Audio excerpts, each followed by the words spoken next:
started at this time. Hey, we're back. It's Alan Will. Yeah.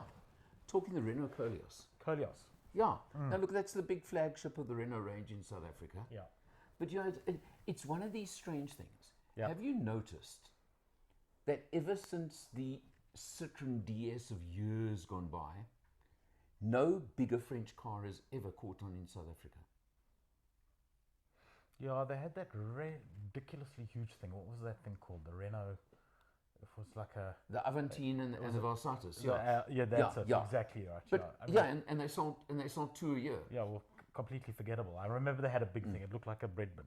Yes, but on wheels. Yeah. Yeah, I mean, it's on 10 a year worldwide and 2 a year. So what I'm getting at is, if you look back over the last 20, 30 years, I don't know how long, for some reason, the French brands, and I'm The big lumping ones. them together. Big French cars just don't take off. Don't take off in South Africa. They've done brilliantly in the little cars, Yeah.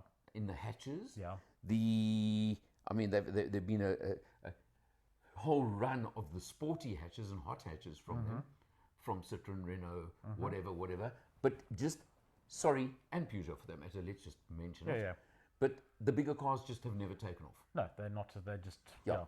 It's interesting. It's a good point you make. Actually, I hadn't considered that. So you've got the Koleos now, which is on the X-Trail, Nissan X-Trail platform. Yeah, it's not a big car, but it's not a small one either. On the X-Trail platform, because of course you've got the Alliance, as they refer to it. This thing's making me look really fat. Well, I'm feeling like a Koleos. Here we go. Okay, so you've got that. Trimmer. It's a nice, plush, well-equipped, medium SUV. You agree? Yes. Okay. I didn't like it.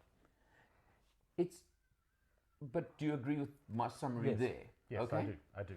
It's the classic mommy wagon. I'm Yes. sorry, I know I'm being chauvinistic, but it really is. No, school run is a justifiable thing. Absolutely. I do it all the time. Yeah, right. It's a daddy wagon. No, it's not a daddy wagon, but Yeah. I do the school run. Right.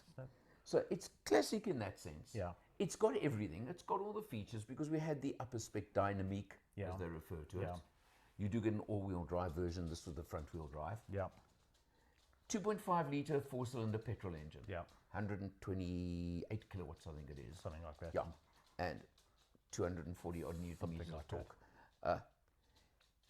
But it just somehow, CVT automatic gearbox.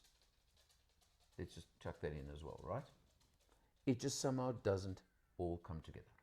Well, it does come together. It's kind of like, first of all, that's the engine we thought was going to be horribly fuel inefficient. Yeah. It actually isn't. It returned reasonably good figures, actually. Correct, yeah. But the CVT box, as I say, it's version 0.5. It's not 1.0. It's not finished yet. I hated it. And cruise control on the car is actually unusable. Well, I don't use the cruise controls at all, so let's not comment. The only real problem that the rest of it is not bad. I mean, it's a solidly built. It's a nice car. It's a solidly built car. Nice car. But its biggest problem is the fact that it is now price competing with a whole bunch of competition. There and you that go. really is where the Renault is going to struggle, I think. That's the bottom line. Is that it's slap bang in that category, in that segment, which the Chinese have gone nuts in. Exactly, and now the Indians. And the Indians following. And the European manufacturers as a whole have got a problem because they've got to catch up. Well, not just it's not just catch up. It's a costing. They've got to catch up with costing issue where cars coming from Europe have higher duty. Number one, I think it's a 5% higher duty. Yes. Which, excuse me, on R500,000 rand, 5% makes a difference. It adds up. They've also got in Europe wages are higher. Yeah. So overall, not their doing in any way. Stronger emissions controls.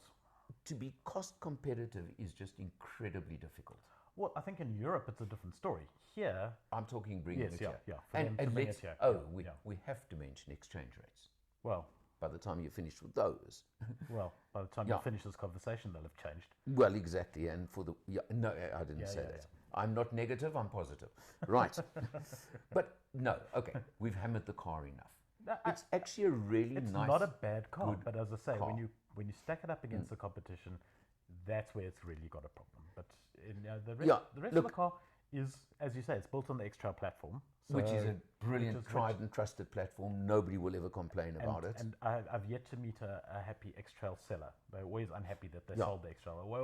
It's always one of these guys who's kind of like, I should never sold that car. You know, it's kind Yeah. of like Ford Mondeo 20 years ago. I'll tell you what, I think the only way they would become way more competitive with that car. Mm-hmm.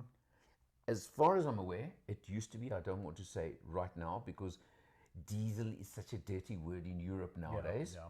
but there used to be a superb diesel version yeah. of the Koleos. Mm-hmm. Now, you know me, you know I favor diesel with SUVs, etc. I still believe it's an efficient answer. Yes, I agree.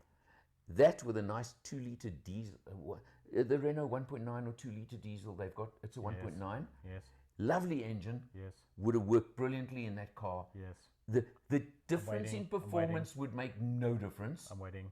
but the difference in fuel consumption Yes. would make all the difference in the Yes. world. And what gearbox can they put that with? Even if they left the CVT on it. Oh, Even if they did. oh. No, because then, no, the thing is, diesel is a lazy engine. Maybe it'll It's be- lazy. Maybe the torque will compensate. for Correct. That's for my point. Okay, the, so the peakiness of and the, I'm saying of it's that box. it's a lazy, relaxed Yeah. driving style, lifestyle that you'd adopt with that one. Yeah. And I think that would then bring that gearbox back into the game. Hmm. So really, Renault, I think if you're serious about having the Koleos, find a way of getting the diesel version. Yeah, I think I'm that will sure it help. must be available somewhere for you to bring it. And if you did that, I would really rate the car. Yeah, no, look, I mean, as I say, it's just... On that there's point? nothing wrong with the car. But What do we say? unfortunately, it's got competition. If it wasn't for all the Chinese around, I'd give it a 1.5, but it's getting a 1 hat rating. Getting one. From Will and L, see you next time. Aye. That was fair.